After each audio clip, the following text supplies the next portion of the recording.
बहुत पुराने ज़माने की बात है। इराक की सरजमीन पर बसरा के पास एक आलीशान हवेली थी, जिसकी ऊंचाई और शानो शौकत देखकर लोग कहते थे कि ये किसी बादशाह का महल होगा। मगर हकीकत ये थी कि उस हवेली का मालिक एक ताजिर था, ख्वाजा मंसूर। मंसूर दौलत में डूबा हुआ इंसान था। उसके काफिले पूरब से लेकर पश्चिम तक चलते थे। सोना, चांदी, रेशम और मसाले सब कुछ उसके कब्जे में था। लोग कहते थे अगर वो चाहे तो पूरा शहर खरीद ले। मगर इस बेहिसाब दौलत ने उसके दिल में घमंड और गफलत पैदा कर दी थी। उसे यकीन हो चला था कि हर परेशानी का हल सिर्फ पैसों से निकाला जा सकता है। सालों तक औलाद न होने के बाद 7 बेटियों के बाद अल्लाह ने उसे एक बेटा अता किया। उस बेटे का नाम रखा गया ज़ैन। ज़ैन मंसूर की जान था, उसकी सांसों की वजह। लेकिन खुशियों के इसी दौर में एक ऐसा लम्हा आया जिसने मंसूर की नींदें छीन ली। शहर के मशहूर नजूमी ने सितारों को देखकर कहा, तेरा बेटा बहुत ज़हीन और खूबसूरत होगा, मगर उसकी किस्मत में लिखा है कि 20 साल की उम्र में उसकी मौत आएगी, और उस वक्त न दौलत काम आएगी, न ताकत, न हिफाजत। ये सुनते ही मंसूर का चेहरा उतर गया, मगर फिर उसके अंदर का तकब्बुर जाग उठा। उसने नजूमी को झड़क कर कहा, मैं ख्वाजा मंसूर हूं। मैं ऐसी दीवारें खड़ी करूंगा कि मौत भी बिना इजाजत अंदर ना आ सके। वक्त गुजरता गया। ज़ैन नाज़ो नहमत में पला।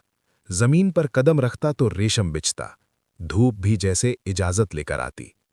लेकिन जैसे जैसे ज़ैन 20 साल के करीब पहुंचा, मंसूर का डर बढ़ता चला गया। उसने हवेली को किले में बदल दिया। हर तरफ हथियारबंद पहरेदार। परिंदा भी पर मारे तो निगाहें उस पर टिक जाती। जब 20वीं सालगिरह में कुछ ही महीने बचे, मंसूर ने फैसला किया कि वो शहर छोड़ देगा। उसी दौरान एक दिन एक फकीर हवेली के सामने से गुजरा। फटे कपड़े, मगर आंखों में अजीब नूर। वो ठहर गया और बोला, ऐ सेठ, इतनी ऊंची दीवारें किस डर से बनवा रहा है? जब बुलावा आता है तो सबसे मजबूत दरवाजा भी खुद खुल जाता है। मंसूर आग बबूला हो गया। दूर हो जा, मैं अपनी तकदीर खुद लिखता हूं। फकीर ने सिर्फ इतना कहा, इंसान की सबसे बड़ी भूल यही है कि वो समझता है तदबीर तकदीर को हरा देगी। उसी रात मंसूर ने ख्वाब देखा। एक साया ज़ैन की तरफ बढ़ रहा है और वो कुछ नहीं कर पा रहा। डर के मारे उसने सुबह से पहले सफर का हुक्म दे दिया। मकसद था पहाड़ों के बीच एक सुनसान किला जहां कोई इंसान या जानवर नहीं पहुंच सकता। लोहे से बनी एक डोली तैयार की गई ताकि ज़ैन को जरा सी भी खरोच ना आए।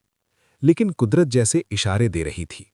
आंधियां, तूफान, रेगिस्तान की आग। आखिरकार वे उस काले पहाड़ तक पहुंच गए जहां एक अंधेरी गुफा थी। मंसूर ने उसे ही पनाहगाह बना लिया। गुफा को रोशन किया, कालीन बिछाए, मशालें जलाईं। मगर ज़ैन बेचैन था। उसने कहा, बाबा, क्या वाकई हम तकदीर से भाग सकते हैं? मंसूर गुस्से से बोला, चुप, आज की रात मौत से जंग है। उसने भारी लोहे का दरवाजा बंद किया, खुद ताले लगाए, खुद जंजीरें चढ़ाईं। आधी रात के बाद मंसूर को लगा कि खतरा टल गया है। खुशी में उसने फलों की टोकरी खोली। लेकिन उसे क्या पता था, मौत बाहर नहीं, अंदर ही छुपी थी। अंगूरों के नीचे एक जहरीला काला सांप छुपा था। जैसे ही ज़ैन ने हाथ बढ़ाया, सांप ने डस लिया। चीख, और पल भर में सब खत्म। मंसूर दरवाजा पीटता रहा, मगर वही ताले, वही जंजीरें अब मदद और मौत के बीच दीवार बन चुकी थी। सुबह की पहली किरण जब गुफा में आई, ज़ैन की सांसें थम चुकी थीं। मंसूर की दुनिया उजड़ चुकी थी। वही दौलत बेकार, वही ताकत बेबस।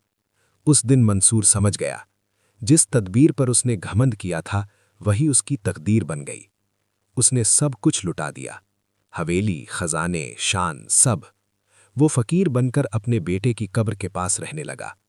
सालों बाद एक सर्द रात में वो वहीं सुकून से दुनिया से रुखसत हो गया। बाप और बेटा, मिट्टी ने दोनों को एक कर दिया। इंसान कोशिश कर सकता है, मगर फैसला सिर्फ अल्लाह का होता है। दौलत दीवारें बना सकती है, मगर मौत का रास्ता नहीं रोक सकती।